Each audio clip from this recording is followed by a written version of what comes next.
Lisa had expected the drive to the restaurant to be tense, maybe even awkward. It was partly that, with all the silence and quietness as the two sat behind Lisa's driver. But it wasn't that bad. After bidding Bogum goodbye, Taehyung had helped Lisa in the car. His phone had pinged soon after that, boxy smile quickly adoring his face.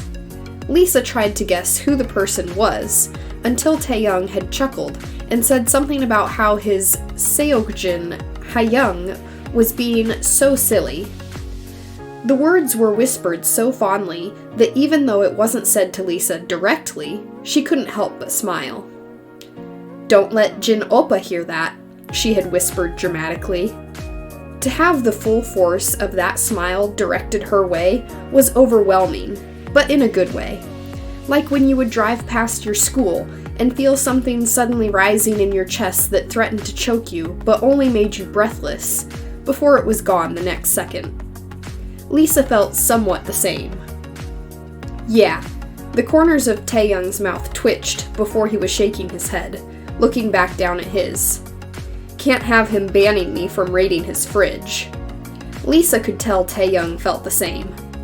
They were at the restaurant before either of them could speak some more. She thanked their driver before putting on her mask, making sure the streets were empty before exiting the vehicle. Taehyung's eyes were wide in awe when he looked at how secluded the place was. "Thank Jennie for me." The two quickly entered the small place that was warmer and somehow slightly larger than the front. The owner, a short old man, warmly guided them to a table at the back. Beaded curtains were drawn to give a semblance of privacy, and Lisa appreciated that. "Thank her yourself." Taehyung looked up from where he was making himself comfortable, confused. "Thank Unnie yourself." Though the words would be rude coming from anyone else's mouth, Taehyung, who knew how gentle Lisa was, smiled softly at her words. "I don't know when I can meet her." He looked up, with something like apology on his face. Taehyung didn't have to elaborate on his words. They both knew what he meant. Lisa sighed before placing an order for both of them, after Taehyung gave her permission to surprise her, appreciating when the owner promised they wouldn't be letting in any more guests. "He's so good," Taehyung whispered after the old man was gone. Lisa nodded at his words as she crossed her arms on the table. That's why Unnie suggested this place. Apparently, the owner is the father of some idol, and runs this place to offer private place to idols. He was really kind when Unnie and Kyopa. Lisa bit her tongue, looking up at Taehyung through her lashes. The man in front of her smiled warmly, leaning closer so his arms were on the table as well. "I wanted to call Jennie when I heard of their breakup," he said after a while, eyes downcast. "But I wasn't sure if it would be right of me to ask how she was, when I haven't been in touch with her for years." Lisa frowned, opening her mouth to argue, but Taehyung raised a finger to stop her. "So I called Rose, and she called me dumb, and handed the phone to Jennie." And she was right. Lisa rolled her eyes before tilting her head. "But why don't I know about this?" "Jennie said you were in Thailand for some family issues." Taehyung sipped on the water they were offered, avoiding eye contact. Lisa narrowed her eyes at him until the man sighed. "And I asked them not to tell you." "Why?" Lisa couldn't keep the hurt from her voice, something that made Taehyung flinch slightly. He was silent for a long while, staring off into the distance like he sometimes would, before whispering, "I thought you'd be mad." Lisa gulped, looking down. She couldn't say she was confused at his words. There had been moments when they were not sure if they would be okay to message their old friend. That hesitation added more years since they talked, which made them even more unsure if it was okay to reach out. It was a vicious cycle that continued for years, until one of them, usually Jisoo, would snap and call Namjoon or Yoongi. But that was also rare, and as years went by, the calls from either group became fewer and further apart. Lisa sighed, rubbing at her neck. Hobie Oppa invited me to his album's pre-release party.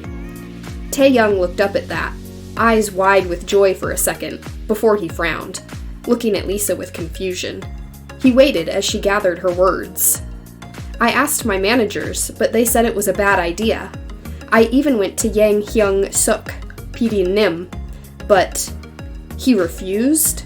More like lectured me, Lisa huffed. Taehyung could tell she was trying to be angry. She was more hurt than anything.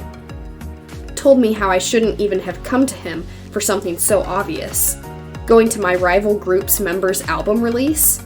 It was asking for a PR nightmare. We are not rival groups. Taehyung had always hated this, pitting them against each other, making them into competitors when they were far from that. It wasn't only their groups, he knew that. K-pop business thrived on fans being competitive and trying to have the upper hand, and despite being in this business for years, he never understood why it was necessary. I sent Oppa a gift as an apology. Lisa sighed before looking up, a strained smile on her face. I was scared to even call him, but then he rang me up and told me it was okay. I still felt bad, though. Taehyung thought over her words for a few more seconds, before he looked at her with something akin to excitement. Did you send him a cause doll? Lisa narrowed her eyes at him, but nodded nonetheless. The man chuckled, a hearty laughter echoing in the space as he slapped his thighs. Consider yourself forgiven. That creepy thing is in the center of his figurine shelf. Though she was relieved at the news, Lisa still hit Taehyung lightly on the arm. Don't call it creepy, it's abstract. I know about abstract. Taehyung raised a brow, cocky and sassy, just as Lisa remembered him. That is not. You don't have taste. She smiled sarcastically, Taehyung returning it with just as much pettiness. Their little banter broke off when food came, silence washing over them. Not for long, of course. There was no way they could be silent when sitting across from each other, bickering about what dipping sauce was better to arguing over which hair products were best and good for environment. Lisa and Taehyung didn't realize when their plates were empty and hearts full. It was close to midnight. They both knew they had to leave. Well, but they both felt reluctant. During the course of dinner, their hands had somehow inched closer to each other and now lay only millimeters apart. Lisa looked at them. It wasn't an unfamiliar sight.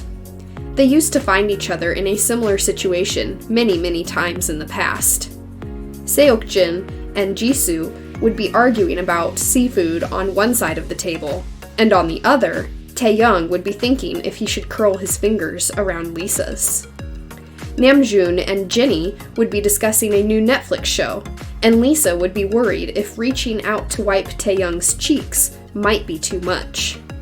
Their groups would be screaming in a karaoke bar, and these two would be in their own corner, after screaming at least 5 songs, close enough to feel each other's heat, but never close enough to hug, to cuddle. There was always a distance, that few millimeters, and Lisa couldn't help but smile sadly as she looked at their hands. She raised her head only to find Taehyung staring at her. The two held their gazes before looking away, almost at once. There were unspoken words in the air, but neither were sure if it was the right time to voice them. I'll thank Jennie, Taehyung whispered as they got up, a small smile on his face. Lisa felt something flutter in her heart, something like hope. It was dangerous, it was deadly, but she couldn't help but want to protect it. Maybe it was not the right time, but there might be a possibility for it.